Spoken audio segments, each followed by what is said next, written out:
Bismillahirrahmanirrahim. Assalamualaikum warahmatullahi wabarakatuh. Para sahabat sekalian, mengapa kita semangat ya untuk teman-teman di PAS, teman-teman PAS Trooper, termasuk juga Ustadz Haris sendiri, mengapa sangat semangat dan memberikan dukungan, dan kemudian beliau sendiri juga memberikan teladan, mengapa sih bersemangat untuk menanam pohon kurma? Ya. Tidak lain tidak bukan karena sebuah semangat dalam mengamalkan sebuah hadis yang disampaikan oleh Rasul Shallallahu Alaihi Wasallam berkaitan dengan pohon kurma. Hadis ini diriwayatkan oleh sahabat Anas radhiyallahu anhu dari Rasul Shallallahu Alaihi Wasallam, di mana artinya adalah sekiranya hari kiamat tidak terjadi, sedang di tangan salah seorang di antara kalian ada bibit kurma, maka apabila dia mampu menanamnya sebelum terjadinya kiamat, maka hendaklah dia menanamnya. Hadis ini diriwayatkan oleh Imam Ahmad, Imam At-Tayalisi, Imam Bukhari, dan juga Ibnu Arabi. Ini adalah hadis yang memberikan semangat kepada teman-teman PAS Trooper, teman-teman para penggiat PAS, ya, dan juga mungkin teman-teman di komunitas yang lainnya untuk kita itu menanam kurma. Dan keutamaan yang lainnya adalah mengapa kita semangat menanam kurma? Ya, karena kita melihat ini kurma memiliki banyak sisi kemanfaatan secara dunia ya, dari dia itu secara ilmiah ya dikatakan oleh para ahli sebagai salah satu pohon yang memang memiliki kemampuan untuk menjaga kualitas air di sekitar yang dia tumbuh ya. Lalu dari buahnya juga kemanfaatannya luar biasa untuk kesehatan. Sudah banyak riset berkaitan dengan manfaat buah kurma. Tak lupa dari itu, apakah teman-teman perhatikan dia adalah salah satu pohon yang sering disebut ya, di-mention kalau bahasanya anak muda di dalam Al-Quran, tentunya adalah satu keutamaan tersendiri. Dan juga tidak lepas dari itu semua, ada sebuah hadis yang berkaitan dengan pohon kurma di mana Rasul SAW di sini menyebutkan itu adalah pohon yang barokah. Nah, yaitu dari hadis yang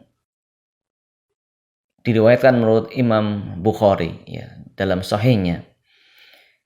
Dari Abdullah bin Umar yang berkata, ketika kami duduk di sisi Rasul Shallallahu Alaihi Wasallam, tiba-tiba diberikan jamar, jantung kurma. Rasul Shallallahu Alaihi Wasallam lalu berkata, sesungguhnya terdapat satu pohon, barokahnya seperti barokah seorang muslim. Nah, ada sebuah pohon yang dia itu pohon yang barokah, dan barokahnya itu digambar oleh Rasulullah SAW seperti barokahnya seorang muslim. Lalu aku menerka itu adalah pohon kurma ya, yang meriwayatkan hadis mengatakan bahwa saya menerka itu pohon kurma. Lalu aku ingin sampaikan ia adalah pohon kurma wahai Rasulullah ya. Kemudian aku menengok dan mendapatkan aku orang ke-10 dan paling kecil, lalu aku diam ya, jadi dia sebenarnya pengen mengutarakan, pengen menyampaikan bahwa bahasa kitanya tebak-tebakannya Rasulullah SAW adalah pohon kurma, tapi kemudian mengurungkan niatnya. Nabi SAW kemudian berkata, ia adalah pohon kurma. Ya. Nah, dalam hadis ini diterangkan oleh ulama kita Ibnu Hajar bahwa beliau berkata, barokah pohon kurma ada pada semua bagiannya dan senantiasa ada dalam setiap keadaan. Mulai dari tumbuh sampai kering, dimakan semua jenis buahnya. Kemudian setelah itu seluruh bagian pohon ini bisa diambil manfaatnya sampai bijinya digunakan sebagai makanan ternak. Demikian juga serabutnya dijadikan sebagai tali serta lainnya pun bisa dimanfaatkan untuk hal-hal yang demikian. Hal ini sudah jelas dan demikian adalah juga barokah seorang muslim. Jadi seluruh keadaannya juga manfaatnya terus-menerus ada untuknya dan untuk orang lain sampai setelah meninggalnya. Dijelaskan dalam kitab Fathul Bari.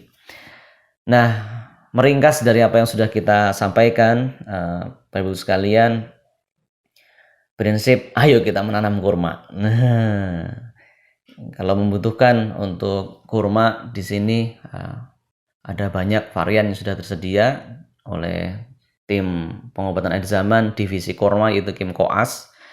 Silahkan mau yang barhe, mau yang yoghul, mau yang ajwa, ada banyak varian dan ada ketinggian ya, ada yang usia sekian tahun, sekian tahun, sekian tahun.